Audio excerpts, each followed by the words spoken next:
I am so proud about what we do here in Attleboro in this region. As Democrats, we lead with our values. We lift people up. We give them hope. We seek solutions to bring people together, not to divide them. I am so proud this year that I've been able to, with your help, as you empowered me, to address the gender and racial wage gap here in the Commonwealth of Massachusetts. Not only to understand that it exists and it's real, but to find a solution with the bill that we passed, that I work with my colleagues on, to shrink that wage gap, to post salary ranges on job postings, working with people like Senator Roush, who's been a great partner in all the things that we're doing, to make sure that we're addressing that here in Massachusetts. I am so proud that here in Massachusetts, again, with Senator Roush, Representative Hawkins, Representative Scanlon, that in Massachusetts we sent a message that we are going to codify and put into law protections for women who should make their own healthcare decisions and practice. So I look forward to continuing to work with you in my position in the state Senate and with all of you and our elected officials to protect women, to end homelessness, to stand up for our communities, to stand up for working people. It's who we are as Democrats. It's in our DNA. From the top to the bottom of the ticket this year, from Joe Biden to every single person here, let's make a difference and get them elected. Thank you so much. We need to make sure that when someone is battling with substance abuse, we do not condemn them, but we find them treatment because it is a disease.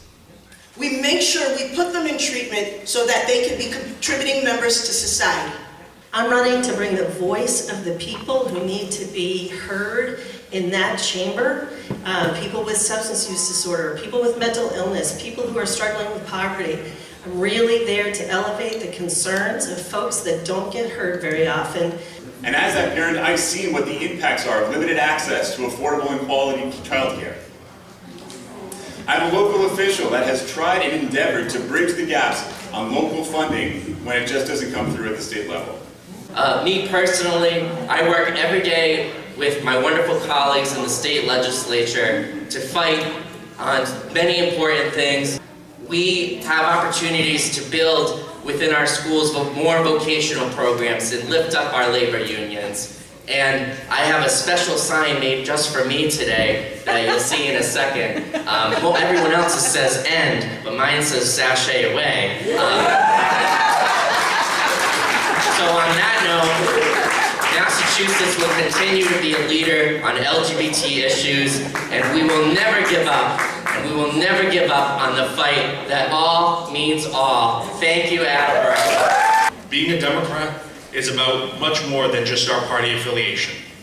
It's about the fundamental belief that the government has the ability to uplift and empower our citizens. And it's about investing in healthcare, in education, and infrastructure, so that we can create a level playing field for everyone, regardless of those backgrounds. What makes you want to get up every day and fight for democratic values?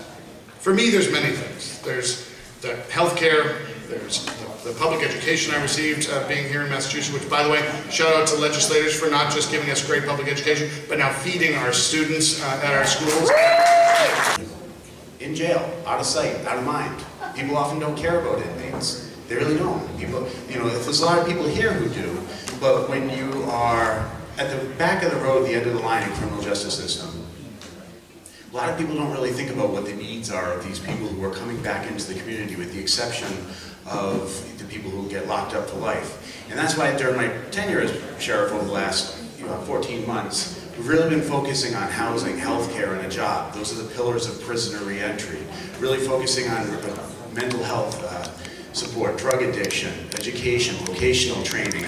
But yeah, these things, we're focusing on really changing the way the inmates think, the way they approach their life when they're released, changing the way the post-release resources are being distributed to them with that housing, healthcare, and a job, setting up for success before they're released.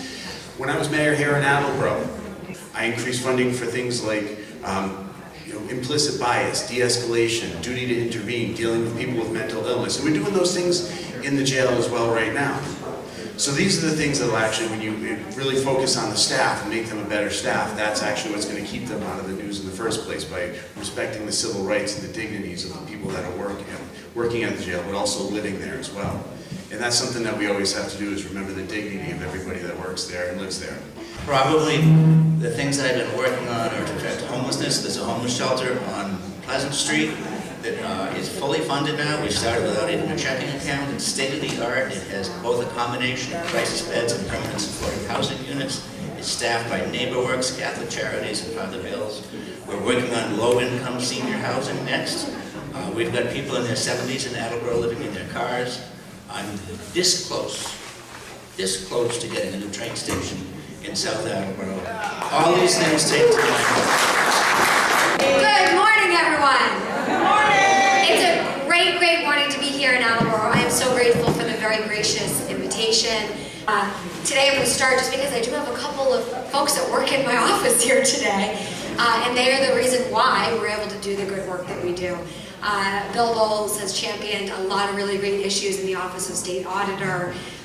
Worked most recently on the Water Resource Authority, making sure that we have clean drinking water, security measures around keeping our drinking water clean, and many other issues. I am very fortunate in this community to be able to partner with such great legislators like Representative Hawkins, like Rep. Scanlon, like Senator Roush, like Senator Feeney, who have worked tirelessly alongside of my office to address transparency and accountability issues across state government.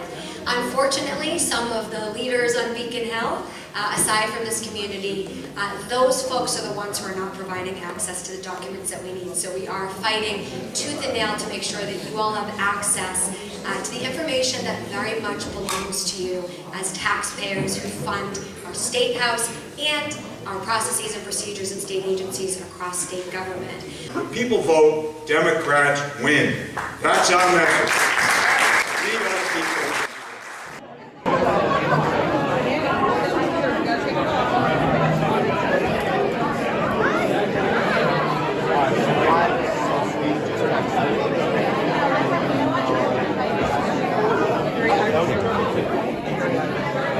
So anyway, I'm showing your mom gave me these